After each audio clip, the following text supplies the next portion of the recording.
Did you know that 4-year-olds are better at making smart choices than most adults? Here's what I mean.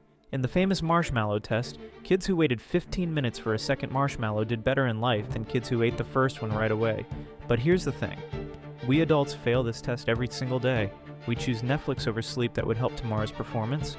We buy expensive coffee instead of saving for retirement. We procrastinate on important projects until deadline panic kicks in. This is called present bias.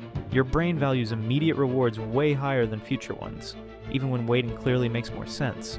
This made sense when we were cavemen. Immediate food was guaranteed. Future food was risky.